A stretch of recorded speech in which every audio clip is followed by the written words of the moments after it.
మీరు మీరు నమ్మిన సిద్ధాంతానికి ధైర్యంగా నిలబడగలిగిన వాళ్ళు కండి. మీరు ఎప్పుడైనా జీవితంలో ఒక గిల్ట్ మీ వల్ల జరిగితే, ఒక పొరపాటు జరిగితే మృత్పిండాలు కాకండి, బంతులు కండి. అబ్దుల్ కలాం గారి కెరీర్ ఎక్కడండి ప్రారంభం? మీ అందరూ వింగ్స్ ఆఫ్ ఫైర్ చదివి ఉంటారు. ఆయన కోరుకున్న ఉద్యోగం ఒకటి, ఆయనకు వచ్చిన ఉద్యోగం ఒకటి. అట్టర్ ఫ్రస్ట్రేషన్తో ఆయన ఋషికేశ్లో ఒక స్వామీజీ ఆశ్రమానికి వెళ్ళి కూర్చున్నారు. టోటల్ డిజెక్షన్, ముఖంలో నీరసం స్పష్టంగా కనిపిస్తోంది. నేను ఒకందుకని చదివాను, నాకు ఈ ఏరోనాటికల్ ఫీల్డ్లో ఉద్యోగం వచ్చింది. ఆయనకి ససేమిరా ఇష్టం లేదు. ఆయన నీరసంగా కూర్చుంటే అలా వెళ్ళిపోతున్నారు స్వామీజీ. ఆయన రాసుకున్నారు, మీ అందరు చదివి ఉంటారు వింగ్స్ ఆఫ్ ఫైర్. ఆయన ఈ పిల్లాడిని పిలిచారు, అబ్దుల్ కలాం గారిని. ఏం అలా కూర్చున్నావు నువ్వు అంటే, ఆయన అన్నారు, నేను ఫలానా ఉద్యోగం కోసం వెళ్ళాను ఇంటర్వ్యూకి, అది పొందడం నాకు ఇష్టం, కానీ నేను సెలెక్ట్ అవ్వలేదు. ఈ ఉద్యోగం చేయడం నాకు ఇష్టం లేదు, ఏదో ఇంటర్వ్యూకి వెళ్ళాను, దీనికి సెలెక్ట్ అయ్యాను. ఇప్పుడు నాకు ఈ ఉద్యోగం చెయ్యాలని లేదు, నాకు ఇష్టం లేదన్నారు. అంటే ఆ రోజున ఆ స్వామీజీ ఓ చిరునవ్వు నవ్వి అన్నారు, నువ్వు కోరుకున్నదే నీ జీవితంలో దొరకాలని ఎందుకు అనుకుంటున్నావు? ఈశ్వరుడు నిన్ను ఏం చెయ్యాలనుకుంటున్నాడో అని ఆలోచించి ఈశ్వర నిర్ణయంగా దానికి ఎందుకు వెళ్ళలేకపోతున్నావు? ఏమో ఈశ్వరుడు నీ ద్వారా ఈ జాతికి ఏం చేయించాలనుకుంటున్నాడో అన్నారు. ఆ మాట ఆయన మీద పని చేసింది, యాక్సెప్ట్ చేశారు కాబట్టి. అంతే. ఈ దేశానికి ఉపగ్రహాలు తయారు చేసుకోవడానికి కావలసినటువంటి సత్తానిచ్చిన మహాపురుషుడయ్యారు. ఆ కారణంగా రాష్ట్రపతి పదవికి రెండో మాట తృణప్రాయంగా వదిలి విద్యార్థులతో మాట్లాడడమే నాకు ఇష్టమని కాలేజీకి యూనివర్సిటీకి వెళ్ళి పిల్లలందరితో ఎంతో సంతోషంగా, ఏమి అబ్దుల్ కలాం గారండి, అది క్యారెక్టర్ అంటే. అందుకు నేను మురిసిపోయేది. మహానుభావుడు రాసుకున్నారు ప్రిఫేస్లో, అమ్మా ఇవాళ ఈ అబ్దుల్ కలాం భారత రాష్ట్రపతి, ఇవాళ ఈ అబ్దుల్ కలాం భారతదేశానికి డిఫెన్స్లో కావలసినటువంటి అనేక ఉపగ్రహాల యొక్క నిర్మాత. ఇవాళ ఈ అబ్దుల్ కలాం భారతదేశం అంతటి చేత గౌరవింపబడిన వ్యక్తి. కానీ అమ్మ, అబ్దుల్ కలాం అని పిలువబడేటటువంటి ఈ శరీరంలోకి ఇంత మేధాశక్తి ఎక్కడి నుంచి వచ్చిందో తెలుసా? రామేశ్వరంలో ఒక పెంకుటింట్లో నేను గుడ్డి దీపం కింద చదువుకుంటూ రాత్రి 8 గంటలకి ఆకలేస్తే పళ్ళెం పట్టుకుని పరిగెత్తుకుంటూ నీ దగ్గరికి వచ్చి నీ కాళ్ళ దగ్గర కూర్చుని, అమ్మా నాకు ఆకలేస్తోందమ్మా అంటే, నువ్వు పొయ్యి దగ్గర నిలబడి ఇలా అటు ఇటు తిప్పినటువంటి నూనె వెయ్యని 2 రొట్లు నా పళ్ళెంలో వేసి అత్యంత ప్రేమతో కూర వేసి నా తల మీద చేతితో నిమిరి, నాన్న నువ్వు ఎంతో వృద్ధిలోకి రావాలి, బాగా చదువుకో అంటూ నువ్వు పెట్టిన రొట్టెలు ఈ అబ్దుల్ కలాంలో ఇంత మేధాశక్తిగా మారాయమ్మా. నేను ఎదురు చూస్తున్నది ఏదో తెలుసా? ఏదో ఒకనాడు అబ్దుల్ కలాం అని గౌరవింపబడినటువంటి ఈ శరీరం పడిపోతుంది. ఒకనాడు నీకు నమస్కరించాను, అమ్మా ఇవాళ ఈ గౌరవాలు అందుకున్న నీకు నమస్కరిద్దామంటే నీ శరీరం నాకు అందుబాటులో లేదు. అమ్మా ఈ శరీరం అంటూ పడిపోగానే నేను చేసే మొదటి పని, నువ్వు ఏ శరీరంతో ఏ లోకానికి వెళ్ళగలిగావో ఆ లోకానికి ఆ శరీరంతో వచ్చి ఈ పృథ్వీ మీద ఇంత గౌరవానికి కారణమైన ఆశీర్వచనం చేసిన నీ పాదాలకి నా తల తాటించి నమస్కరిస్తానమ్మా అని రాసుకున్నారు. అది కొడుకంటే. ఇలాంటి కొడుకుతనం లేనివాడు ఎంత గొప్పవాడైతే ఎవడకు కావాలండి? కట్టుకున్న సతిని నట్టేటిలో ముంచి కన్నవారి నోట గడ్డ కొట్టి సభలకెక్కువాడు చచ్చు పెద్దమ్మల లలిత సుగుణజాల తెనుగుబాల. తన వాళ్ళకి తన తల్లిదండ్రులని చెప్పుకోలేనివాడు తన గురువు గారిని చూసి, ఈయన నాకు పాఠం చెప్పిన మాస్టారు అని బూట్లు 2 వేళ్లతో తొక్కి అవతల బారేసి గబగబా వచ్చి గురువుగారి 2 పాదాలు చేతులతో పట్టుకుని తల తాటించి నమస్కరించగలిగినటువంటి శీలవైభవం లేనివాడు ఎంత గొప్పవాడైతే ఎవడెక్ కావాలి? కనకపు సింహాసనమున సునకము కూర్చుండు పెట్ట ఏమిటి సుఖం దానివల్ల? మీరు ఎదగడం కాదు, మిమ్మల్ని సెట్టింగ్ ఎగ్జాంపుల్గా మీ వెనక వాళ్ళు తీసుకోవాలి. అది మీ ప్రవర్తన చేత సాధ్యమవుతుందేమో, కేవలం నాలా ఉపన్యాసాలు చెప్పడం వల్ల సాధ్యం కాదు. అయితే మీతో నేను ఒకటి మనవి చేస్తున్నాను, నేను ఆచరించినది ఎన్నడూ నేను మీకు చెప్పలేదు. నా జీవితంలో నేను ఏది ఆచరించానో అది మీతో నేను మాట్లాడాను. కానీ ఇవాళ నేను ఆచరించకుండా, ఇవాళ మాట్లాడమన్నారు కదా అని నేను ఏది పాటించలేదో అందులో ఒక్క అక్షరం మీతో నేను మాట్లాడలేదు. ఒక్కటే కారణం, తాను ఆచరించని వాడికి ఇంకొకటికి ప్రబోధం చేసే అధికారం లేదు.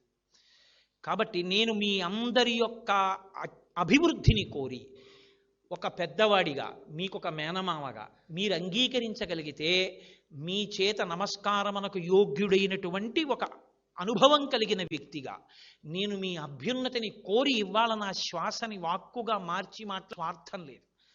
ఏ ఒక్కరైనా తమ దోషాన్ని దిద్దుకోగలిగితే నాకు చాలు. నేను మీతో ఎప్పుడూ మనవి చేసేది ఒకటే, మీ ఎమోషన్స్ని చల్లార్చగలిగినది ఒక్కటే లోకంలో. పెద్దలు ఇచ్చిన సాహిత్యం మీ దగ్గర పెట్టుకోండి. రాజా రామ్మోహన్ రాయ్ జీవిత చరిత్ర ఎప్పుడైనా మీరు చదవండి. ఎంత కష్టపడితే ఆయన సతీ దురాచారాన్ని ఈ దేశంలో ఆపగలిగాడో మీకు అర్థమవుతుంది. నేను అనేది అదే, ఎప్పుడూ గ్రూప్ సబ్జెక్ట్స్ మీ క్యారెక్టర్ బిల్డింగ్ ఇవ్వలేవు. అప్స్ అండ్ డౌన్స్ని తట్టుకోగలిగిన శక్తి ఎక్కడి నుంచి వస్తుందంటే, ఒక భగవద్గీత వ్యాఖ్యానాన్ని మీ దగ్గర పెట్టుకుని ప్రతిరోజు ఒక శ్లోకాన్ని చదువుకోండి. భగవద్గీత కించిదధీత అంటారు. శంకరాచార్య స్వామి వారి వాంగ్మయాన్ని మీ దగ్గర పెట్టుకుని చదువుకోండి. ఒక వివేక చూడామణి ఒక పుస్తకం పెట్టుకుని దగ్గర పెట్టుకోండి.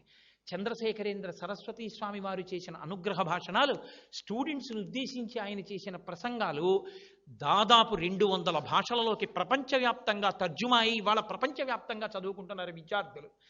ఆ ప్రసంగ పాఠాలని మీరు చక్కగా మీ అందుబాటులోకి తెచ్చుకుని ప్రతిరోజు 2 పేజీలు ఉంటుంది. మీరు నిద్రపోయే ముందు ఒక్కసారి ఒక ఆర్టికల్ ఆయన చెప్పింది చదవండి. మీరు ఒక్క ఆర్టికల్ ఆయన చెప్పింది చదివితే మీ మీద అది ఎంత ప్రభావం చూపిస్తుందో మీరు జ్ఞాపకం పెట్టుకోండి. మీరు ఎక్కడికి వెళ్ళినా మీ బ్యాగ్లో మేక్ ఇట్ ఏ హ్యాబిట్. తప్పకుండా మీకు అభ్యున్నతిని కల్పించగలిగినటువంటి రైటర్స్ యొక్క పుస్తకాల్ని మీరు మీ బ్యాగ్లో పెట్టుకోవడం అలవాటు చేసుకోండి. నేను అత్యంత ఇష్టపడేది ఏమిటంటే, మీరు మీ మామయ్య వచ్చినప్పుడో, మీ అత్తయ్య వచ్చినప్పుడో, మీ అన్నయ్య వచ్చినప్పుడో, మీరు నాన్నగారితో వెళ్ళినప్పుడో, మీరు నాన్నగారు నాకు ఆ పుస్తకం చదవాలనుంది అని ఒక మంచి పుస్తకాన్ని సెలెక్ట్ చేసుకోండి. మన దరిద్రం ఏమిటంటే, ఇవాళ ప్రింటింగ్ ప్రెస్ టెక్నాలజీ వచ్చేయడం వల్ల ప్రతివాడు రచయితే. ఎంత సాహిత్యమో వస్తోంది. ఎవరి పుస్తకాలు పడితే వాళ్ళ పుస్తకాలు చదవకండి. సెలెక్టెడ్గానే బుక్స్ని చదవండి. అది మీ బుర్ర పాడు చేయకుండా ఉంటుంది. వివేకానంద స్వామి చేసినటువంటి ఉపన్యాసాలు చదవండి. మీలో ఎంత గాంభీర్యం, ఎంత ధైర్యం వస్తుందో. వివేకానందుడు మాట్లాడిన మాటలు మీరు ఒక్కొక్క లెక్చర్ చదువుతుంటే, oh this is the way in which one has to live and die తప్ప పేడలో పురుగు పుట్టి పెరిగినట్టు బతకకూడదు. నేను ఇలా ఉండగలగాలనేటటువంటి కలేజా, ఆ ధైర్యం, ఆ పోకడ మీకు అబ్బుతుంది. మీరు 10 మందికి మార్గదర్శకులు అవుతారు. అరణ్యంలో ఎన్నో జంతువులు ఉండొచ్చు, కానీ ఏ జంతువు నడిచినా వానాకాలం తర్వాత వచ్చినటువంటి లతలు తీగలు అల్లుకుపోతే వాటిని తింపి వెళ్ళగలిగిన స్థితి ఏ జంతువుకి ఉండదు. పులి కూడా వెళ్ళలేదు, అన్ని తీగలు అల్లుకుపోతే. అన్నీ అల్లుకుపోయినా ఒక ఏనుగు నడిచి వెళ్ళిపోయింది అనుకోండి, మార్గం వచ్చేస్తుంది. ఒక ఏనుగు నడవగలిగితే వర్షాకాలం తర్వాత అరణ్యంలో మార్గం వచ్చి కుందేళ్లు కూడా వెళ్ళినట్టు, మీరు మహాత్ముల యొక్క పుస్తకాలు ప్రతిరోజు రాత్రి ఒక్క 10 నిమిషాలు చదివి పడుకోవడం మీరు అలవాటు చేసుకుంటే, ఎందరు మహాపురుషులు, శృంగగిరి పీఠాధిపత్యం వహించిన చంద్రశేఖర భారతి ఒక మాట చాలండి జీవితాన్ని మార్చడానికి. కొన్ని వేల మంది వచ్చి వెళ్ళిపోతుండేవారు పీఠాధిపతి దర్శనం లేక. ఆ పీఠాధికారి వెళ్ళి అడిగాడు, ఎందరో వస్తున్నారు దర్శనానికి, వెళ్ళిపోతున్నారు. అయ్యా మీరు ఎప్పుడు దర్శనం ఇస్తారు, వాళ్ళతో ఎప్పుడు మాట్లాడతారు, వాళ్ళ బాధలు ఎప్పుడు అర్థం చేసుకుంటారన్నారు. ఆయన అన్నారు, నన్ను నేను అర్థం చేసుకోవడం పూర్తయ్యాక వాళ్ళని అర్థం చేసుకోవడం మొదలు పెడతాను. What a sincere reply it is. అది సిన్సియారిటీ అండి. రామకృష్ణ పరమహంసవి tales and parables of Shri Ramakrishna అని ఉంటుంది. మీరు ఆ పుస్తకం చాలా తక్కువ రేట్లో దొరుకుతుంది. అదేం పెద్ద పుస్తకం కాదు, షార్ట్ స్టోరీస్తో ఉంటుంది. కానీ ఎన్ని నీతులు ఉంటాయో నిజంగా యూ గెట్ అమేజ్. ఇవాళ దేశంలో వచ్చిన పెద్ద దరిద్రం ఏమిటంటే, తెలుగు మాట్లాడాలా ఇంగ్లీష్ మాట్లాడాలా. నేను మిమ్మల్ని మీకు ఇదే నేను స్పష్టత లేని విషయం అని చెప్తున్నాను. తెలుగు మాట్లాడితే ఇంగ్లీష్ మాట్లాడలేదని కొడుతున్నారు, ఇంగ్లీష్లో మాట్లాడితే తెలుగు రాదని కొడుతున్నారు. వాళ్ళకే స్పష్టత లేదు. తెలుగు ఇంగ్లీషు 2 తల్లి భార్య లాంటివి. నాకు తల్లి తెలుగు, నా భార్య ఇంగ్లీష్. నేను నా భార్య నా తల్లి ఇద్దరు నా ఇంట్లోనే ఉంటారు. నా భార్య నా తల్లి ఉన్నంత మాత్రం చేత వాళ్ళిద్దరూ దెబ్బలాడుకోవాల్సిన అవసరం ఉందా? ఏమీ లేదు. నా తల్లి వృద్ధురాలైపోవచ్చు, కానీ మా అమ్మ అమ్మే. ముడతలు పడిపోయినా మా అమ్మే. మా అమ్మ కళ్ళజోడు ఇలా కిందకి జారిపోతే ఎదురుగుండా అది కనపడక ఇలా ఇలా అనుకుని ఇలా పైకి పెట్టుకున్నా నా తల్లి నా తల్లే.